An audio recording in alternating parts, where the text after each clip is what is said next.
Okay, good morning, everyone. Good morning. God willing, today we'll continue in our learning about the Jewish people going into Egypt and going out of Egypt. So let's first of all, let's give charity. Start the day off by giving tzedakah, tatzil mimavet. It saves from death. It saves from bad things, and it does a lot of really good things. Charity tzedakah. It's a good thing to also give charity before you pray in the morning. Jewish people pray 3 times a day. You're supposed to give charity before you pray. So here it is. Okay. So Moses, here we see an interesting thing in the Torah. This week's Torah portion introduces us to Moses.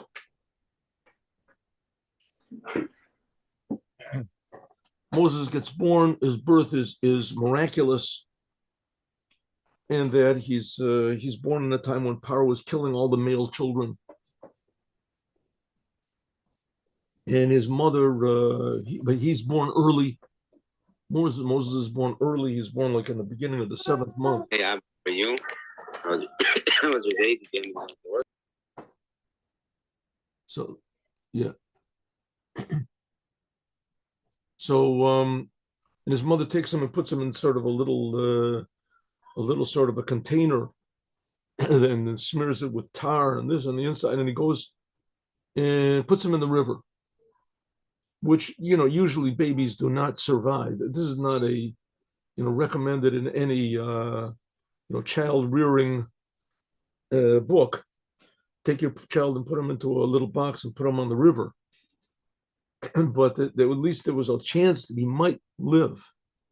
But if he stayed at home, so the Egyptians had these guards going around, soldiers going around with little babies, and they made the babies cry, and the babies would cry. They would cause other babies to cry, the babies that were being hidden. So in other words, they had a way of ferreting out every baby that there was, and they even killed Egyptian babies. They killed everybody. Pharaoh was really paranoid.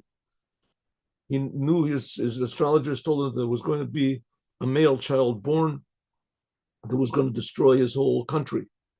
So he killed them all. And it ended up, paradoxically, that his daughter sees this box and sees there's a baby in there, and she doesn't have any children. So she adopts Moses, Paro's daughter, and she raises him up as her own child.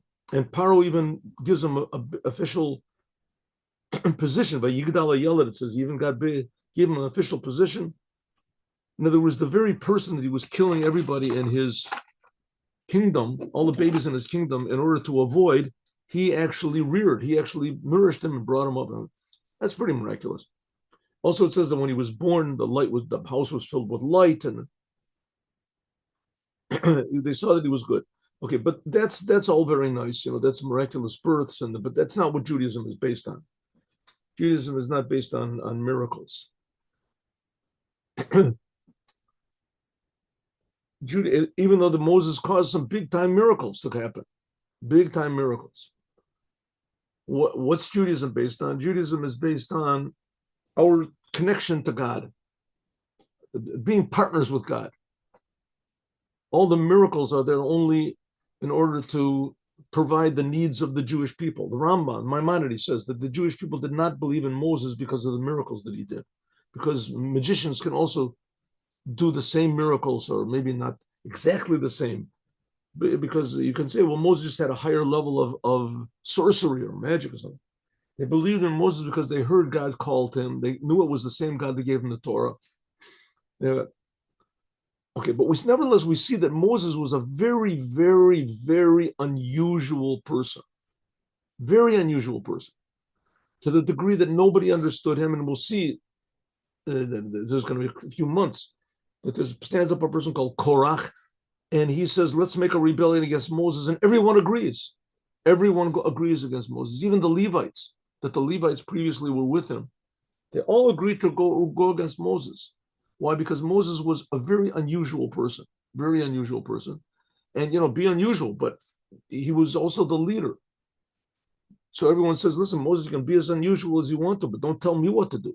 You live your unusual life, and let me live a usual life. That's what everybody said. So that people didn't like it. Okay, what is it? What was the uniqueness? Where did Moses get this uniqueness from? First of all, what was Moses' uniqueness? And mainly, that he was like the ultimate Jew that inspired other Jews. Like I said, the main thing of Judaism is serving God, being partners with God, being partners with God. God creates the world and we sustain the world by doing Torah and commandments, etc. You put it, so we're being partners, and that's what Moses' big thing was. First of all, to convince the people that God cares, and convince the people that God is with us, and that to convince the people that God reacts, and convince the people that we're tremendously important, and that every movement and word and thought that we do is very important to God. That's called serving God. To convince the people to serve God. Convince the Jewish people to serve God. And back then, like up until about 300 years ago, there was no such thing as a Jew that didn't believe in God. Every Jew believed in God. There was no such thing as a Jew not believing. Every Jew believed in God. They just doubted God's power to do X or Y. They doubted what God wanted from them, right? When they worshiped the golden calf, they said, "This is the God that took us out of Egypt." Right? They thought that it was God. That's what idolatry is. That's what Christianity is today. They think it's God. They worship a person. They worship a thing. They think it's God. It used to be that every Jew really believed in God. Every Jew, but they just didn't believe exactly in God the way that Moses wanted them to, according to Moses' interpretation. Somehow or other, they really got it wrong. 40 days after the worship, as they received the Torah, as soon as they thought that Moses wasn't going to come down from Mount Sinai, they thought Moses was dead. Immediately, they started interpreting the Torah in their own way, and they worshipped the golden calf. They thought that it was okay. Right? The worst sin in the world, they thought it was okay. Okay, why was Moses so different? Where did Moses get this different type of soul, this different, I mean, totally different? That no one in the Jewish people was anywhere near the level of Moses. Moses was a totally different human being. When God was giving the Torah, everybody else's souls jumped out of their bodies. They said it too much. And Moses was able to be on Mount Sinai. And according to one opinion, the Rebbe brings down that his soul also jumped out of his body, but he didn't mind that. That was par for the course. So Moses was everything ruled in together. He was he was the high priest. He was the king. He was the leader. He says he was the Messiah. He's going to be the Mashiach we're waiting for is going to be somebody just like Moses. As Moses was the first redeemer, and Mashiach will be the last redeemer. Even though Moses came from the tribe of Levi, and Mashiach is going to come from Yehuda, but he's going to have a spark of that same thing. Okay, where did he get from? Okay, so here goes. So let's start off with a burning bush. Moses is tending sheep, the sheep of Yitro, his father-in-law, and suddenly he sees there's a bush that's burning. Excuse me, bush is burning, and he turns to see what's going on, and in the bush, God starts talking to him. And it says this conversation lasts 7 days, it says. Rashi explains, 7-day conversation. What's so interesting, 7 days? God tells Moshe, I mean, you know the Jewish people are in exile. Moshe says, you don't have to tell me. I live there. It pains me every day. I see what's going on over there. God said, okay, take the Jews out. Moses says, what? But Moses didn't say what. Moses said, what? Moses had a speech impediment. I don't know exactly what the speech impediment was, but he had a definite speech impediment. That he said to God, listen, God, the fact is it was cured at Mount Sinai. When God gave the Torah at Mount Sinai, it says death went away from the world. All disease went away from the world. The blind were suddenly able to see, the deaf were able to hear, and Moses also was able to speak. That's how Moses was able to speak after that, and the whole rest of the Torah, because he got cured at Mount Sinai. Okay, but before that, so Moses said, I can't go in to talk to Paro. I can't go in to talk to Paro. I have a Paro's going to laugh at me, right? He's going to laugh at me. So God said to Moses, who creates a person's mouth? Vayomer Hashem elav, mi sam pela adam. Who creates mouths? Who creates mouths? And those guys saying, you really think I can't cure your speech impediment? Speech impediment?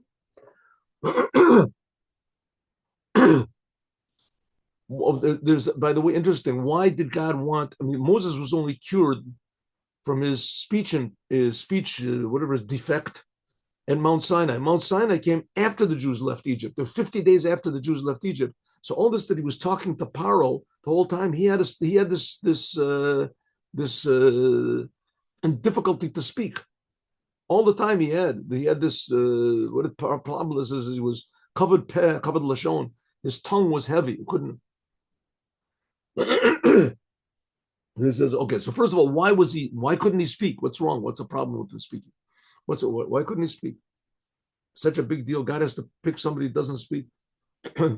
Moses should have been able to speak. It's such a big thing. So according to one opinion, God wanted to show everyone that even a person with the biggest handicaps can succeed if God helps them. So even Moses, that he couldn't get a word out of his mouth without stumbling or stammering or stuttering or whatever, he couldn't get a word out of his mouth. So it was like, he would be the laughing stock of the school. All the kids. That's the type of kid that all the kids make fun of.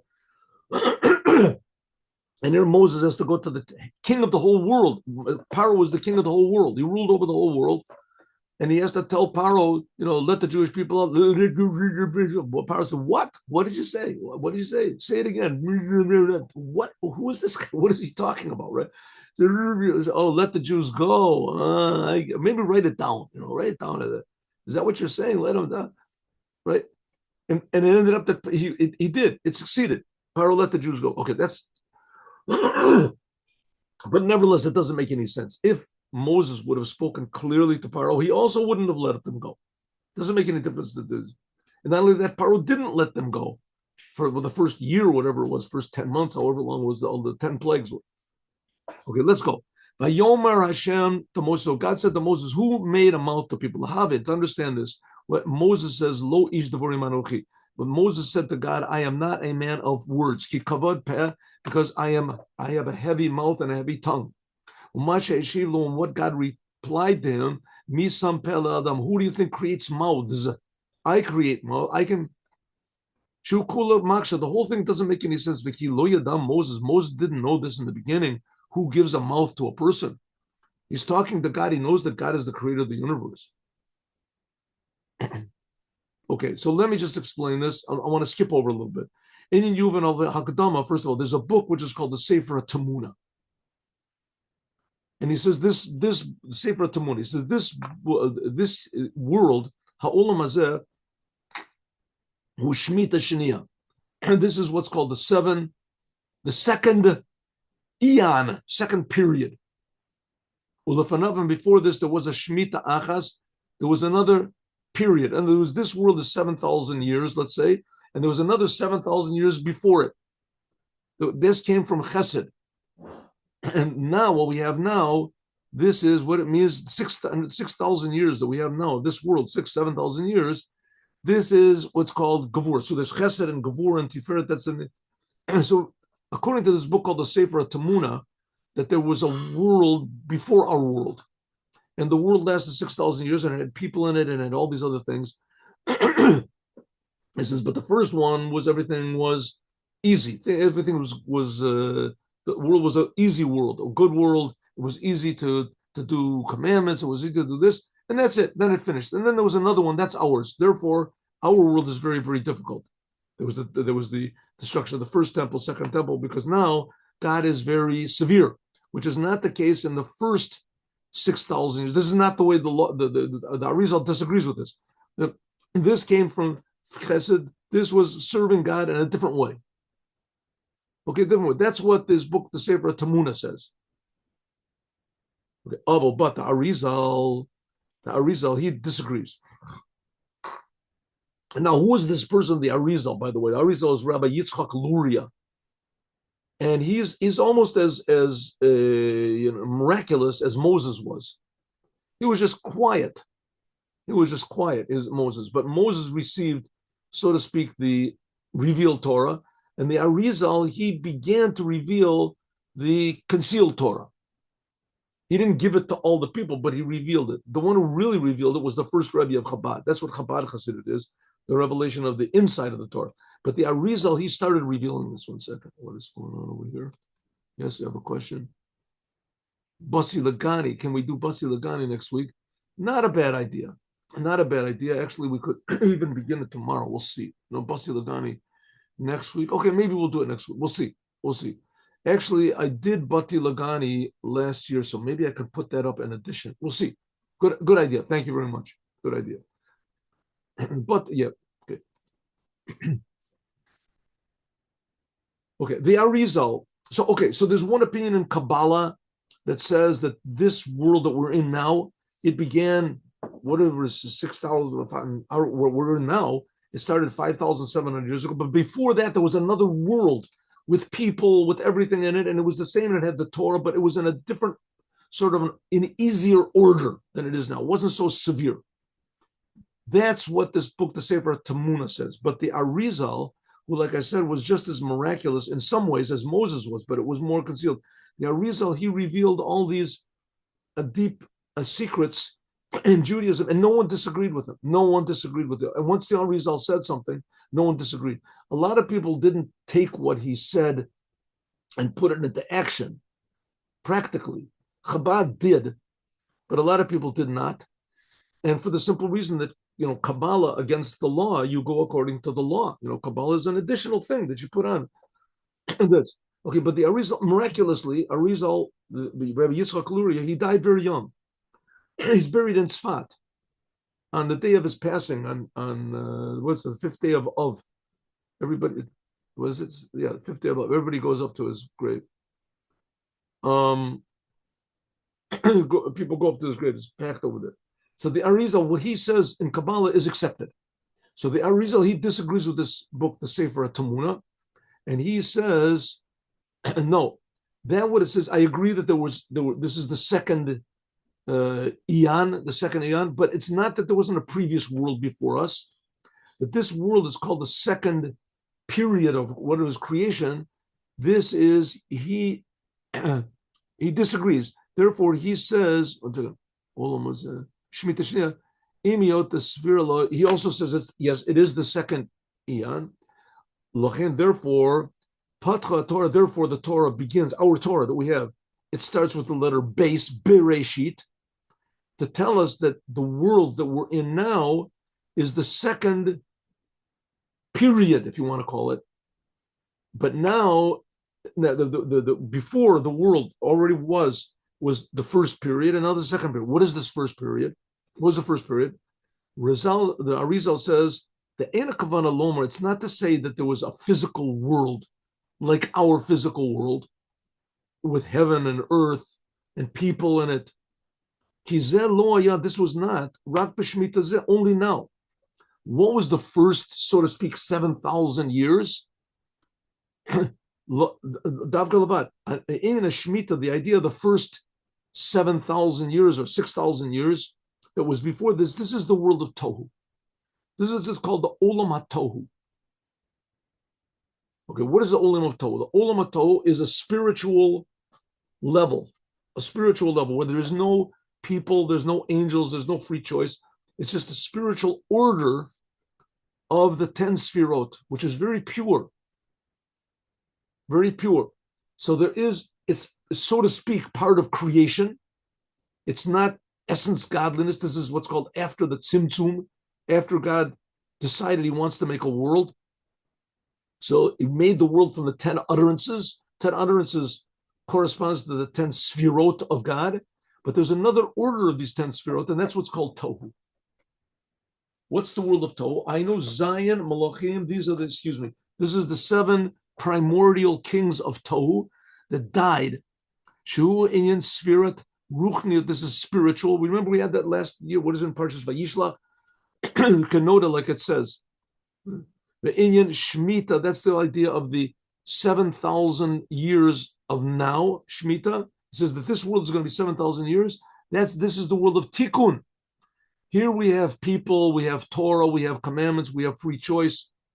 That was made afterwards. But previously, the order of the creation was in just the pure 10 sfirot, just pure 10 sfirot. That's what it was.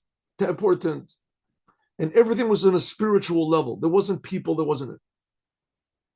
Okay, but nevertheless, there was a whole order which is, so to speak, previous to this world. Now, it wasn't previous to this world in time. It was previous to this world in level. Because time really essentially only began when God started creating this world. Before that, there was no time. There was no time. So this world of Tohu, which exists before, it exists now also, because it's not limited to any time. So it exists now. Okay. And so there were two souls which actually came from this first level of Tohu. Two levels, two souls, pure souls the souls came from this level. Now, again, what is the world of Tohu? The world of Tohu is pure godliness as it's expressed in God's wisdom, God's understanding, but especially the emotions, God's kindness, God's severity, pure godliness. What this is, we have no idea, but that's what it is, pure godliness. Okay, there are two souls that do have an idea that came from this. One of them is Hanoch. It says that Hanoch walked with God and he wasn't. This is before the flood. And the second one was Moses. In Hanoch, it says, Vayisalech Hanoch et Elokim. It says that Hanoch walked with God. Tell us that he already walked with God previously. His soul was already there in what's called the first period, this period of Tohu. And also Moses, it says his soul was there, Minamayim Mishisiu, because Moses was drawn out from the water. What does it mean from the water? Namely, from the first Shemitah, that this was the level of pure kindness of God, Nikromayim, pure kindness of God, pure life. And from then, Mishisiu, that's where Moses' soul was drawn from, the Shemitah Achshav to be now. V'yikar Yerida Sam Lazeh Shemitah, the main reason for being drawn down into the world is to fix the world up. Because this first level is very, very high. Yan heyotam lamayla bebechinas neshamos the Shemitah zu, because Moses' souls, they came from a level of awareness of God, which comes from this first order of creation, which is called Tohu, and Moses' soul came from that pure godliness. That there's more surrender and more unification with God. Therefore, it's called Moshe v'nachnu ma. Moshe said, who are we? We are ma. Ma, we explained before, ma means total surrender to God, total harmony with God. And it says about Moses, Anav Ma'od, he was very, very humble, because Moses really felt that God was creating him constantly every single instant. And Moses also saw that everybody else was being created by God constantly. And he felt that God was creating him constantly every moment in order to serve God, in order to be partners with God. He felt this, and nobody else felt it. And Moses knew that that's the truth. And that's why God gave the Torah. The Torah comes from the essence of God before any of these worlds were, were created. So he gave it to the Jewish people so the Jewish people would do what God wants in this world. That's the way the world is.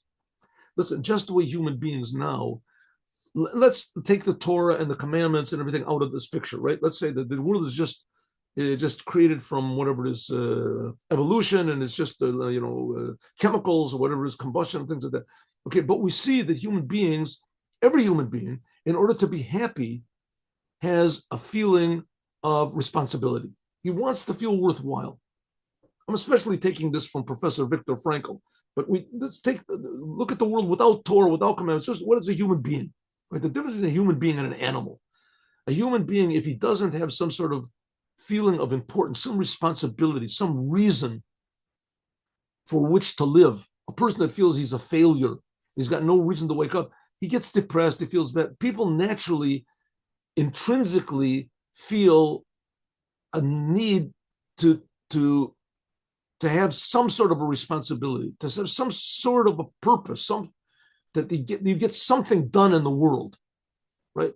Something done in the world. You have a friend, you talk to him, he talks back to you. You have a job, you do something, people buy it. The floor is dirty, you clean it. you feel you have some sort of a purpose, that a person is not just an animal, he just lives and he eats, right?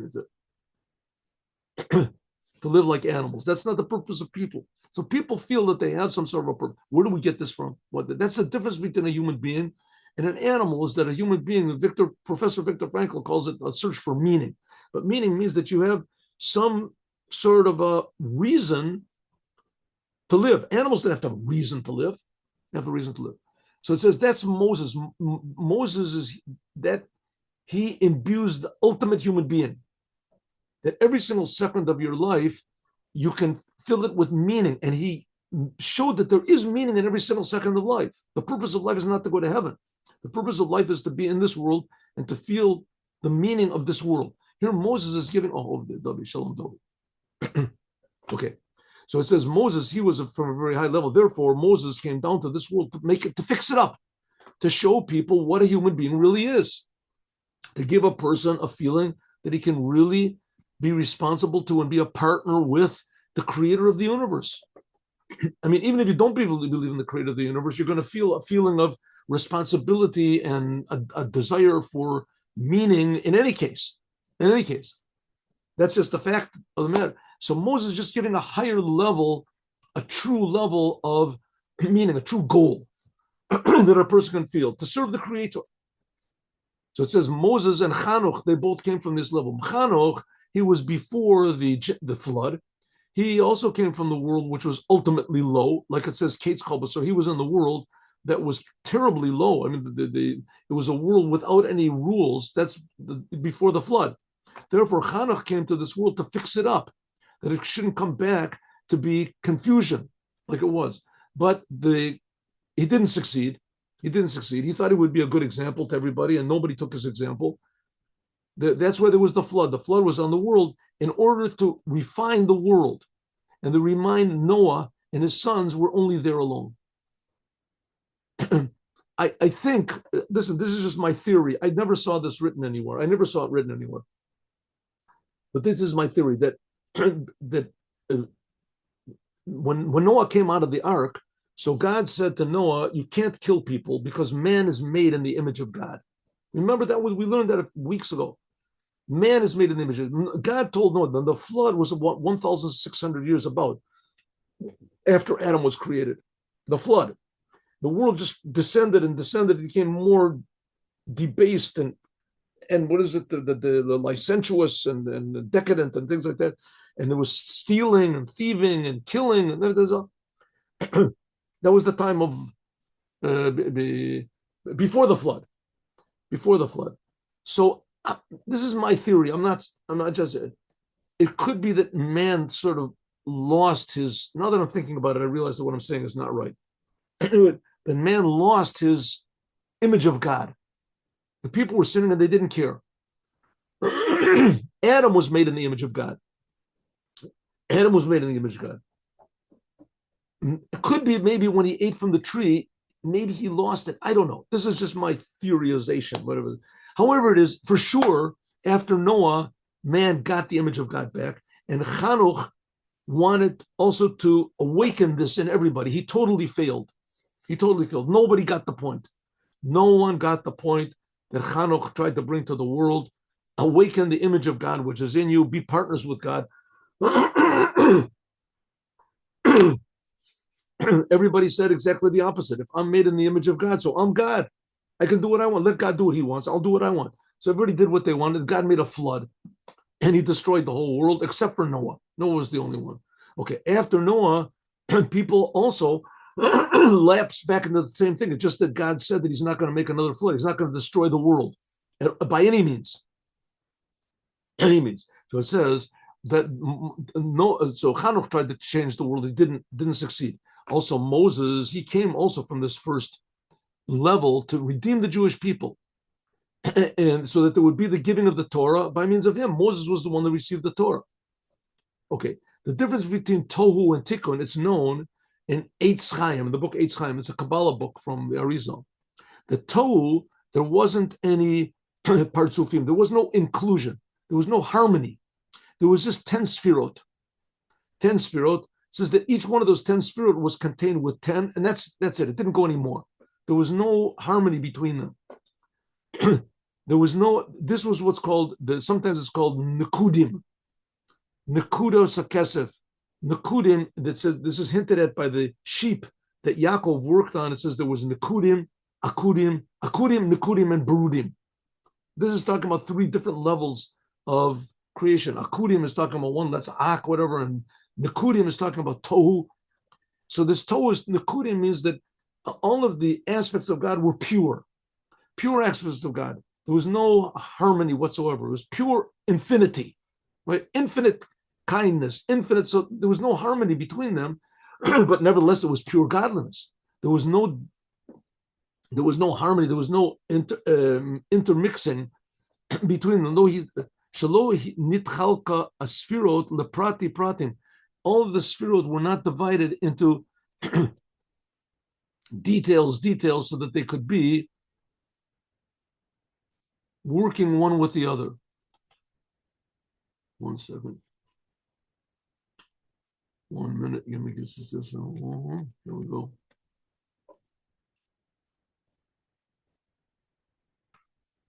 There were just points one below the other. No inclusion with one the other, which is not the case of the world of Tikkun. The world of Tikkun, the Sfirot were made with Partsufim. Partsufim means that Chachma was called Abba, and Abba had 10 Sfirot in it, and each one of those 10 Sfirot has 10, and each one of those 10 has 10. So therefore, all of the aspects of God had something in common one with the other. And because they had something in common one with the other, so that there could be harmony between them. They could link up together. Okay, I just want to skip a little bit, 1 second. It says this is something like, this is something like in a person. It says in a person, the power of seeing is in the eye. The power of hearing is only in the ears. The power of deeds is only in the hands. Walking is in the feet. This comes from the different limbs of a person, etc. Good. Okay, but the person altogether is harmonious. One is harmonious. One part of the body is harmonious with the other one. So therefore, because the body is one unit, that's like tikkun. In the tikkun, we see that a person stubs his toe, he immediately feels it in his head. When a person wants to stick out the other way around, and the head immediately affects the toe. As soon as a person decides he wants to move his foot, so immediately the foot moves, right? That's the idea of tikkun, fixing up. Okay, fixing up. Here we go. Let's go. 1 second. I just want to skip a little.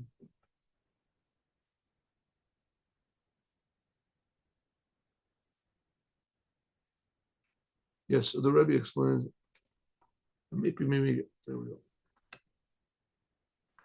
Oh.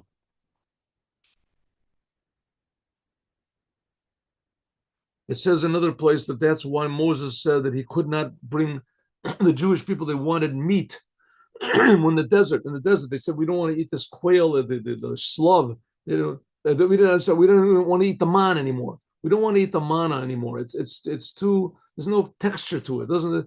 So Moses said to God, "What am I going to do? Can I bring them all the fish in the world?"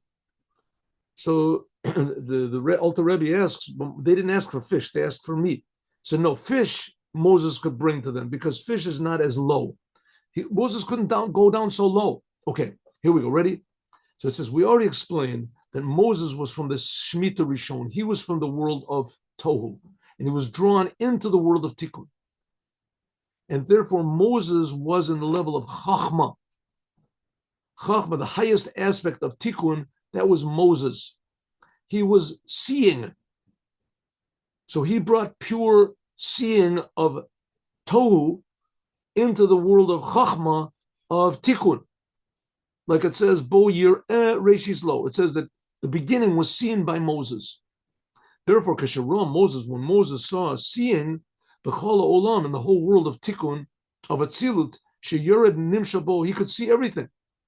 What could he see? The unique thing that the world of Tikkun had that the world of Tohu does not have. And the Rebbe explained that here, that I skipped it just now. And what is it?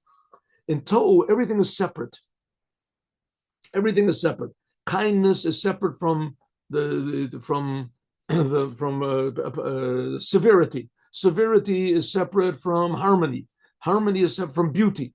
Beauty is separate. Everything is separate from one another. That's the world of Tohu. In the world of Tikkun, everything is connected.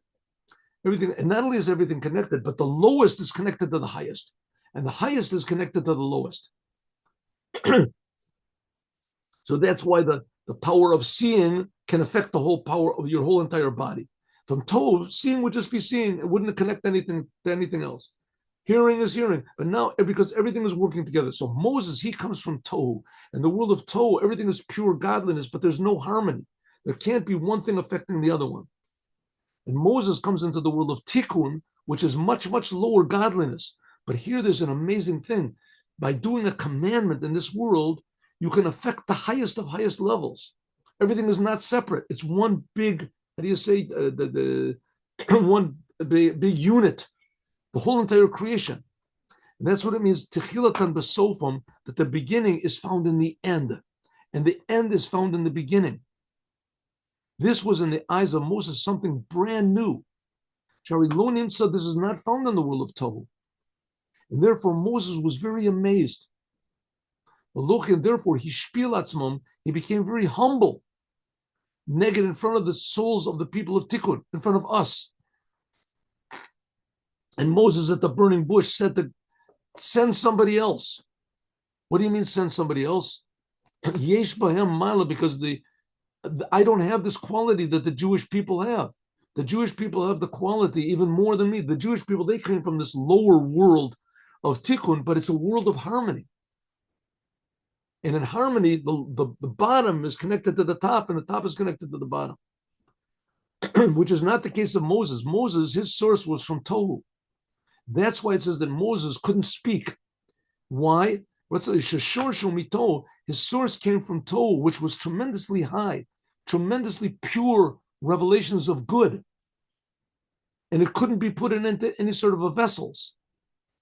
By Moses, there was no, in a way, there was no sort of, so to speak, free choice. The world of Torah, you just see what's true. You can't go against what's true. A normal person, like a normal person cutting his own hand off. A normal person doesn't do it. Why? You don't have free choice. You don't have free choice. You don't cut off. Well, I see the truth. It's stupid. Why should I cut off my hand? They're going to wreck my whole life. For why? Right? Of course, I don't have free. The same thing in the world of Torah. It's obvious what God wants is good, and what God forbids is obviously forbidden. There's no, so to speak, free choice. You automatically do what God wants. But in this world of Tikkun, there is free choice. A person is composed of everything. It's not pure. So a person, if he wants to do evil, he can do evil. If he wants to do good, he can do good.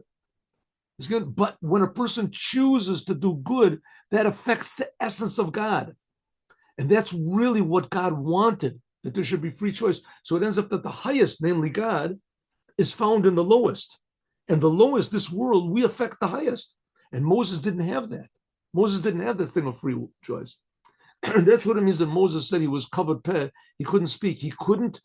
The source of Tikkun is so high, the essence of God, that Moses couldn't come down that low, or a seichel latoch kli peh. It couldn't come down into his mouth. When God put Moses into the world of Tikkun, so Moses said, "My soul can't come to this level that you put me in." Moses was just born a human being. I can't come down. But this is what in his eyes, Moses' eyes, a big lacking. I haven't got free choice, so to speak. Shetachlis merubim lahachil, or I'm sorry, shakelim. I'm sorry, my eyes. That in Tikkun, the vessels can receive tremendously high lights. This was a tremendous, the fact that this world that was able to link with the essence of God, that was an amazing thing to him. Therefore, he said, God, send whoever you want to. You can find this tremendous high advantage. maybe let me take you an example. I don't know if this is a good example. I'll bring the example. Let's say that there's criminals in the street, criminals in the street, privileged, and you have to fix them up. You have to go out and somehow fix them up. So what's the problem? Just, put them all in jail. He says, no, no, no. The job is not to put them in jail.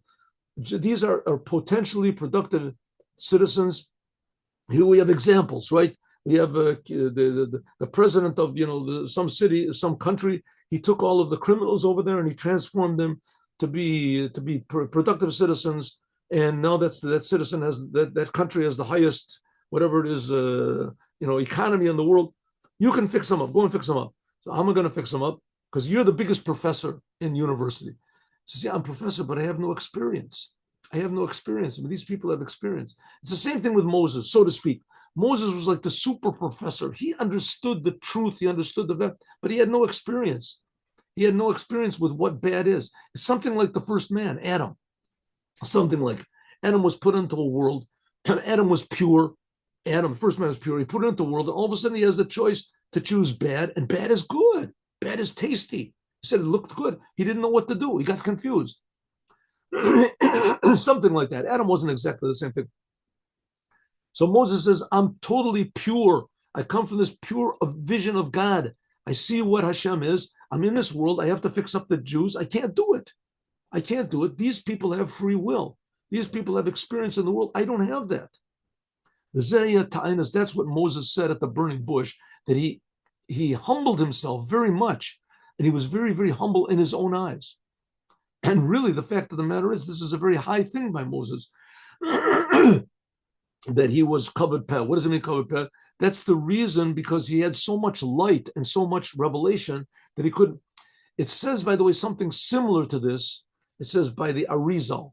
It says by the Arizal that there's two different people like that. One of them was the Rogachover Goan, Rabbi Yosef Ruzhin. He lived, I guess, less than 100 years ago. He must have passed away. And he said he was such a genius in Torah that his mind would hurt him. He had to write. Only writing calmed him down. By the Arizal, it says the opposite. It says the opposite. It says by the Arizal that he was such a genius, he couldn't write.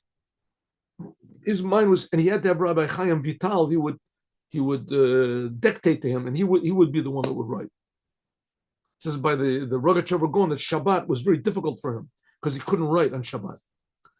Okay, so Moses, therefore, he had tremendously high awareness of God.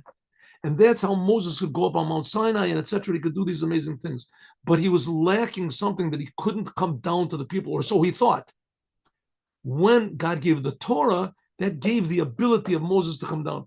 That's the world of Tohu. That's where Moses came from. Tremendously pure awareness of God. But he didn't, so to speak, have free choice. You have awareness of God. You obviously are going to choose what's good.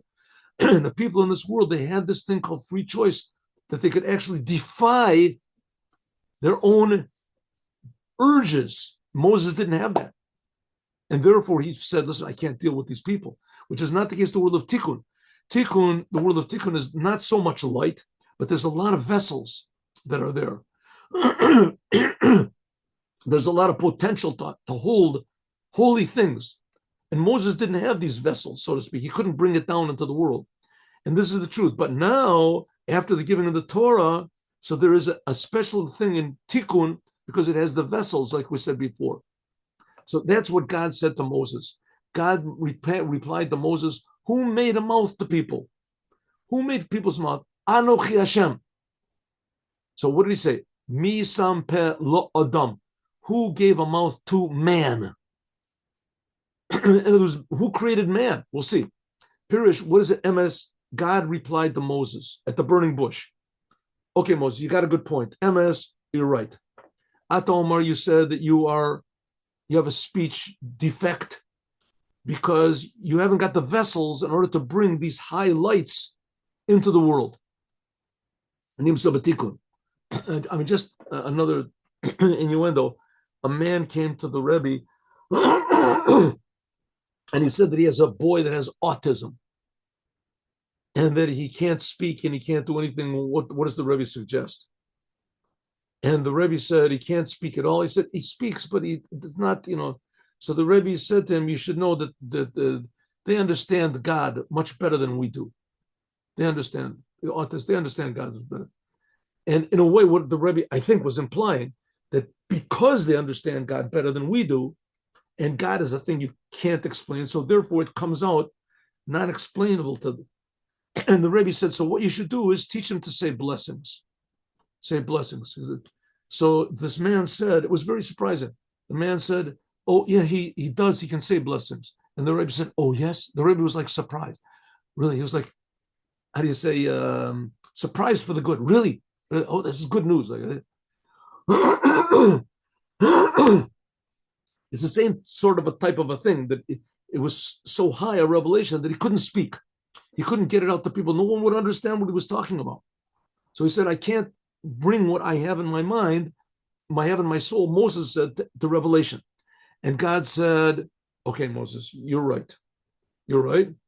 What you say that you haven't got the vessels to express what you say, and you haven't got this, the quality of the people, normal people, that they can go against themselves and give God pleasure. They can go to the essence of God. But who is the one that gives a mouth to a person? Who created people that way, that a normal human mouth cannot express the ideas that you have in your soul, Moses, the things you have. Who made the world that way? It says, who created lo Adam, to the man? What does it mean? The man. What's the man? It says the man of Atzilut. She'ala Kiseh, that's on the throne. Now, Isaiah and also Ezekiel, they had visions of God. They saw, that's written in the prophecy. And they saw God, he was sitting on a throne. So what did they see? They saw a big man sitting on the throne. What did they see? It says what they saw the levels of godliness, the how do you say, the dimension, which is called the world of Bria and the world of Atzilut. Atzilut is pure godliness. Pure godliness. The highest level of tikkun. Said God, who I created tohu. From tohu comes the lower level, which is called tikkun. That's it. Who made it? Who created this man of Atzilut sitting on the throne? That's the name, what's called Ma. We talked about before. Moses said, Anachnu Ma, Chachma. He was totally surrendered to God. Who is the one that created this? Ma is also the numerical value of Adama. Man, Adam, the first man that was created, he was created in the image of God. The image of God is the world of Atzilut. The 10 Sfirot, as they are, included one with the other, but the highest level of godliness that could be. It's not as high as Tohu, because it's in the world of Tikkun. There is inclusion, but nevertheless, this is the highest level of God. It's like pure godliness. That's in a way what was revealed in Mount Sinai, is Atzilut. This is the kololos, this is the highest level and the inclusive level of all of Tikkun, of all the worlds below it. And the mouth is what draws down this surrounding level. When a person speaks, like it says, on the brachas, when you say a blessing on the commandments, that makes a surrounding level. The commandments, because you're speaking, it's higher than being in doing actual deed. Therefore, it says, according to some people, the tefillin, the head tefillin, there's an argument between the Sephardim and the Ashkenazim. If you make a blessing on it, Chabad does not make a blessing on head tefillin unless you speak. Why? Because the head tefillin represents this tremendously high level of like Atzilut. That's the tefillin. This is very, very high. Therefore, the custom of the Sephardim is that they don't make a blessing. They say you can't draw down this level. That's like Moses. The Ashkenazim, they said that you can draw it down this level. Therefore, they make a blessing. But we learn from this that the vessel of the mouth, tefillin, just like tefillin, the mouth, it's the same thing.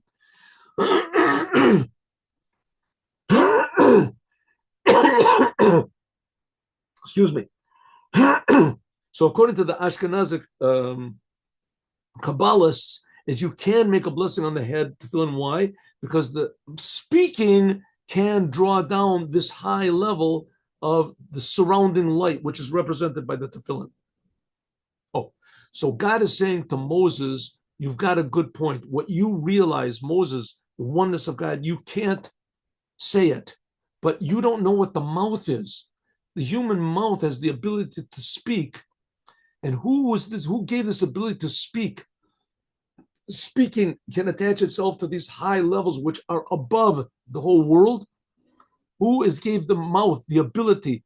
When you make a blessing, for instance, you can connect to the essence of God. Like I said, with this autistic child, he could make a blessing. He couldn't say other things, connect to mundane things, but to God, because the mouth can connect to levels which are above understanding.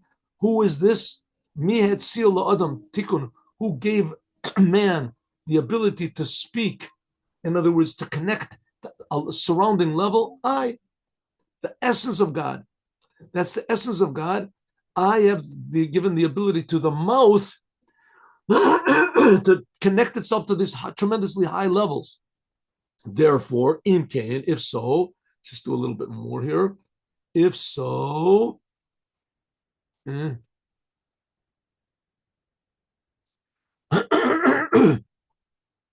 nothing is impossible for me. I will be with your mouth.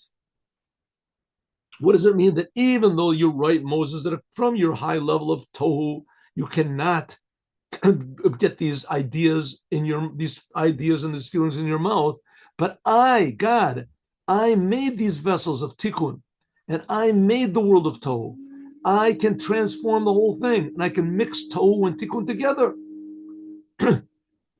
And it will be the essence of God, the lights of tohu will be in the world of tikkun. That's what the Rebbe said is the whole idea of Mashiach.